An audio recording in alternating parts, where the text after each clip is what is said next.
Taxi! Taxi! काश कि आपने इस प्रोजेक्ट में और भी मंसूबों को शामिल किया होता। शामिल किया है, आखिरी सफ़े पर है।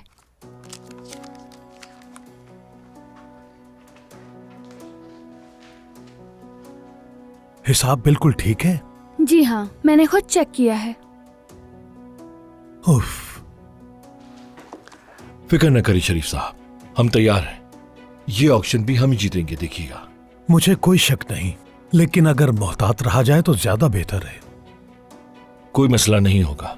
आप मेरी बात को गलत मत समझिएगा। आप लोग तो ओस्तुर्ग ग्रुप हैं, आपके लिए बहुत अहम होगा, लेकिन हमारे लिए ये कहीं ज्यादा अहम है कि हम इसका हिस्सा बने, इसीलिए थोड़ा दबाव है। शुक्र है कि हमारे पास आयजा जैसे मेहनती लोग हैं। आप जिस मकाम पर हैं आज, वो इन्हीं की बदौलत है। हम दोनों का एक साथ बैठना भी आज इन्हीं की वजह से है। ये तो सच है। आयजा की सबसे अच्छी बात यह है कि ये बिना सोचे समझे कोई कदम नहीं उठाती। ये हमेशा बहुत सोच समझ कर फैसले करती हैं।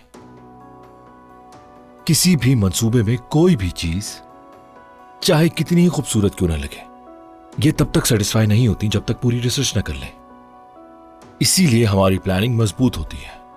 अगर सिर्फ हम जाहिरी खूबसूरती को देखकर जल्दबाजी करते तो आज हरगिज यहां ना होते। आपने सही कहा। तुम्हारा एक बार फिर शुक्रिया। आपका भी शुक्रिया शरीफ साहब।